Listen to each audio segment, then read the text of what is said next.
Hello, and welcome to the Full Sail University Final Project Postmortem of Project MAT. This game was created using the Unreal Development Kit and includes the work of 5 video game designers over the course of 4 months.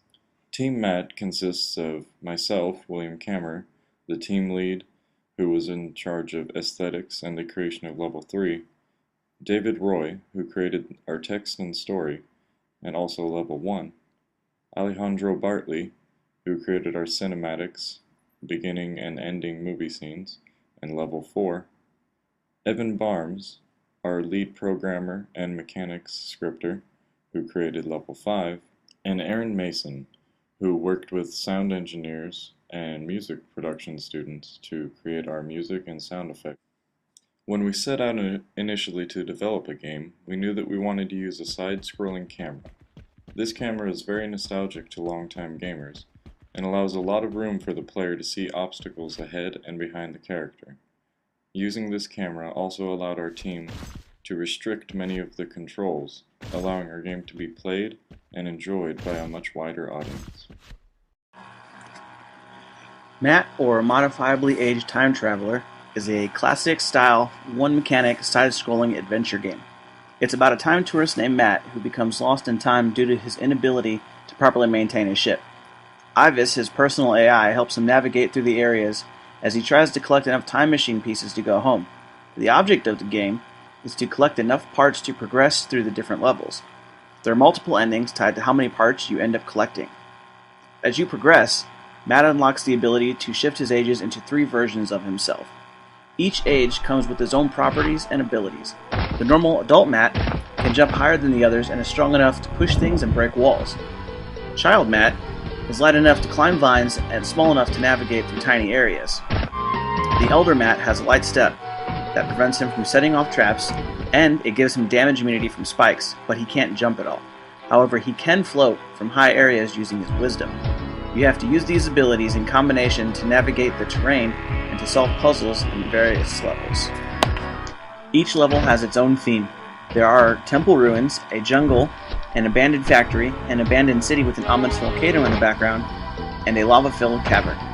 Each level highlights a new ability for Matt to use. For example, the temple area, where you only have access to the normal Matt, is filled with multiple jumps. These jumps train the player to use the jump key.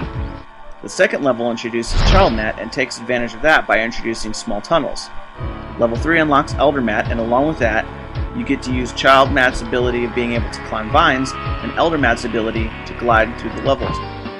Level 4 uses all of these skills together to present more complex puzzles. And finally, Level 5 rewards the player's skill with a more difficult path that requires you to master these skills and timing to finish the game. After you complete the 5 levels, you can then go back to the previous levels and try to collect more parts, or you have the option to try and leave and see how Matt's fate plays out. We designed the game to make innovative use of the different skills and to be a throwback to traditional platforming games. Each level was designed by a different member of our team, and the choice to do this was made to showcase not only unique visual design, but also to draw upon our individual knowledge to present unique levels. One of the most challenging things I had to do for this project was to create the cinematics for the game. The cinematics in the game tells the story of Matt trying to get back home. Once the video is recorded and edited, they are then placed into Udica's Kismet.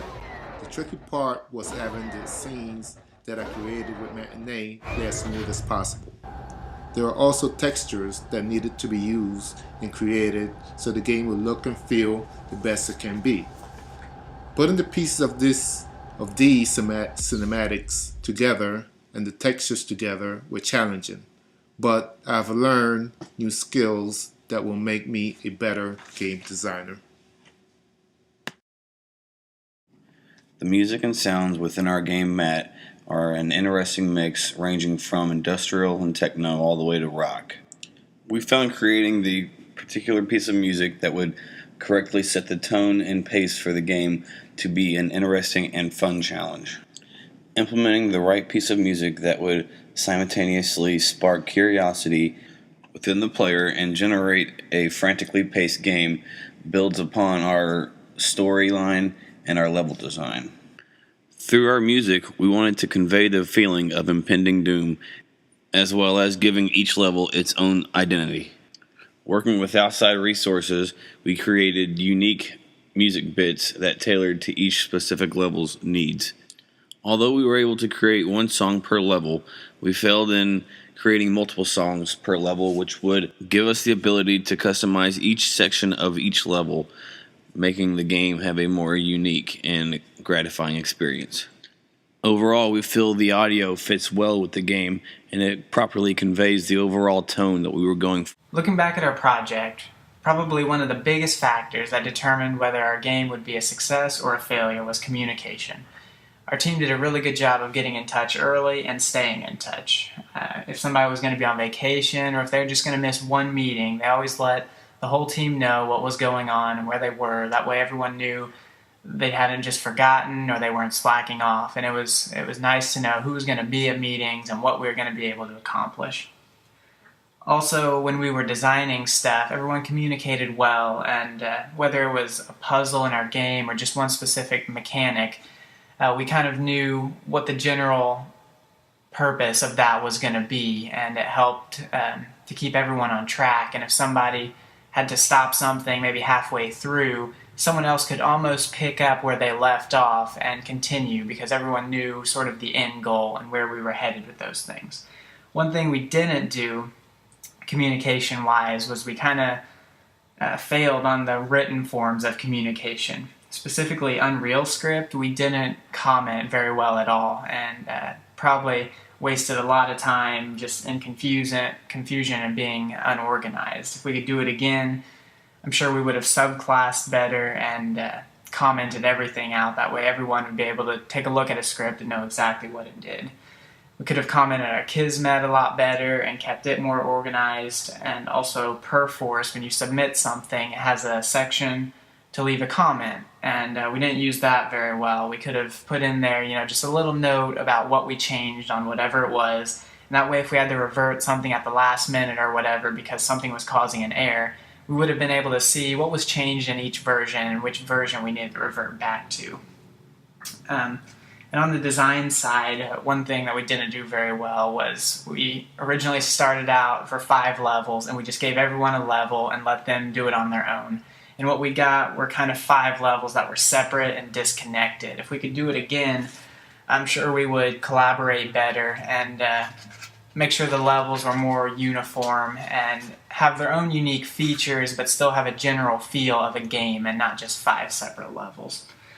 So overall, we probably just learned how much work goes into making a game. We only had 5 levels and maybe 4 specific mechanics, but it took us 4 months and a team of 5 guys to do all that. So it was really important that we got started on task early in the week, that way we weren't working on things at the last minute.